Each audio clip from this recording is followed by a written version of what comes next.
আসসালামু আলাইকুম, আশা করি সবাই ভালো আছেন। আজকে আমি আপনাদের সাথে শেয়ার করব হাঁস পালনে কেন লস হয়, হাঁস পালনে লস হওয়ার মেন কারণগুলো কি কি, এবং হাঁস পালনের সঠিক সময় কোন সময়। মনিকা, আজকে ডিম কীরকম পারছে? হ্যাঁ, দেখি ডিম তুলো। ভালোই পারছে না? তো সব কিছুরই যেরকম একটা সময় আছে, এরকম হাঁস পালনেরও একটা সঠিক সময় আছে। সঠিক সময় না বুঝে যদি আপনি হাঁস লালন পালন করতে চান, তাহলে ইনশাআল্লাহ আপনি লাভবান হতে পারবেন না। হাঁস পালনের সঠিক সময় না জেনে হাঁস পালন করতে আসলে লসের শিকার হবেন 100% গ্যারান্টি। তার কারণ হচ্ছে যে সব কিছু লালন পালন করার একটা সঠিক সময় আছে, ঠিক একই রকম হাঁস পালনের সঠিক সময় আছে। গেলবার আমি হাঁস পালনের সঠিক সময় না জেনে প্রায় আপনার অক্টোবর মাসের 10 তারিখ, গেল বছর অক্টোবর মাসের 10 তারিখে হাঁস তুলছিলাম, 800 হাঁস তুলছিলাম। সেই হাঁস খামার করে আমি প্রায় 2 লক্ষ টাকা লসের শিকার আছি, যার কারণে অনেকটাই অর্থনৈতিকভাবে সমস্যার মধ্যে আছি। আপনারা যারা প্রতিনিয়ত আমার ভিডিও দেখেন তারা অবশ্যই জানেন। তো হাঁস পালনের সঠিক সময় হচ্ছে চৈত্র মাসের শেষে। আপনারা যারা নতুন হাঁস খামার করতে চান, চৈত্র মাসের শেষে আপনারা হাঁস খামার করবেন, ইনশাআল্লাহ হাঁস খামার থেকে লাভবান হতে পারবেন। যারা নতুন হাঁস খামার করতে চাচ্ছেন তারা মূলত হাঁস খামারে একটা ভুল করে, সেটা হচ্ছে যে প্রথম হুটহাট করে বেশি টাকা লাভবান হওয়ার জন্য দেখা যায় যে প্রায় ওর কোনো অভিজ্ঞতা নাই, কিন্তু হাঁস উঠাইছে খামারে 400-500। অভিজ্ঞতা ছাড়া আপনারা কেউ হাঁস খামারে আসবেন না। হাঁস খামারের সঠিক সময় বুঝে হাঁস পালন কিভাবে করতে হয় না জেনে না বুঝে আপনি যেটাই করতে যাবেন সেটাতেই লসের শিকার হবেন, যার প্রমাণ আমি নিজে।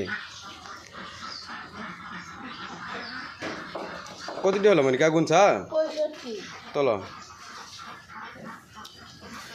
সব কিছুরই একটা সিজন আছে, ঠিক একই রকম হাঁস পালনেরও একটা সিজন আছে।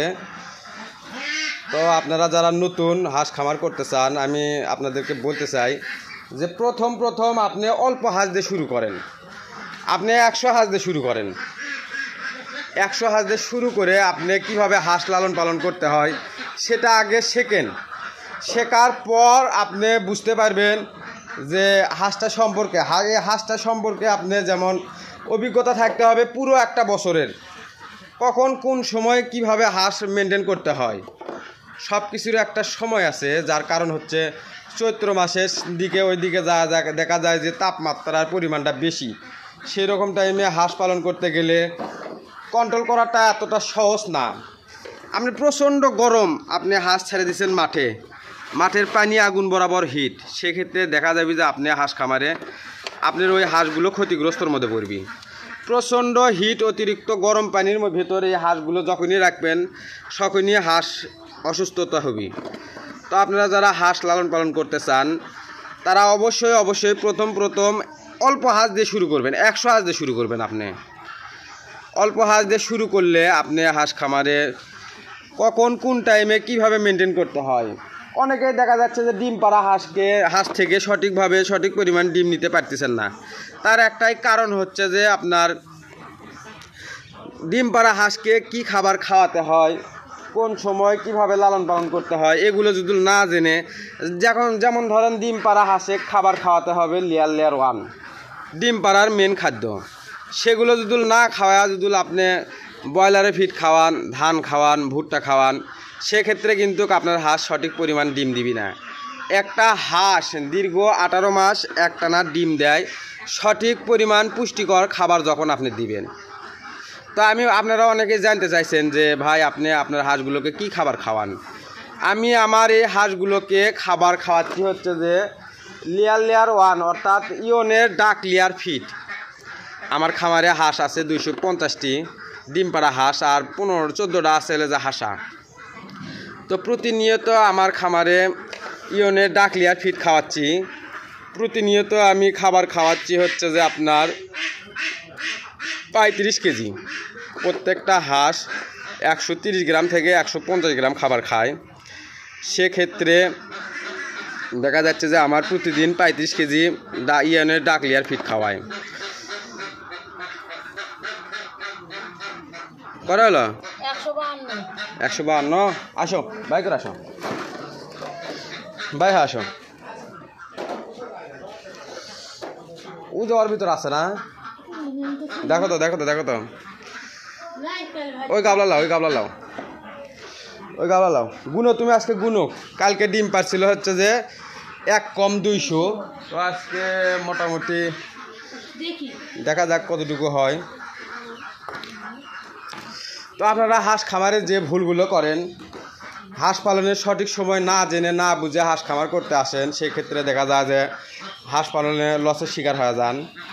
একটা হাঁসকে আপনারা অবহেলা করার কারণে হাঁস খামারে লসের শিকার হয়। তো আপনারা হাঁসকে কেউ অবহেলা করবেন না, যার কারণ দীর্ঘ 1.5 বছর যাবৎ আমি হাঁস খামারে আছি।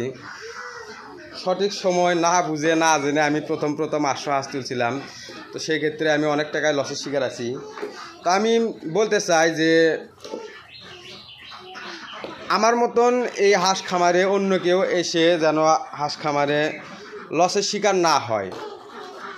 তার কারণ আমি যে ক্ষতিগ্রস্তটা হয়েছি, আমি চাই না যে অন্য কেউ এরকম ক্ষতিগ্রস্ত হোক। হচ্ছে হচ্ছে আসছি হচ্ছে কটা হলো 90, 91, 92, 93, 94। তো আজকে আমার খামারে 250টা হাঁস ডিম দিছে 194টা। তো আপনারা সবাই দোয়া করবেন। আর যারা 20 ডিম নেওয়ার জন্য ইচ্ছুক তারা আমাদের সাথে যোগাযোগ করবেন। ধন্যবাদ সবাইকে। আজকের ভিডিওটি এই পর্যন্তই। ধন্যবাদ।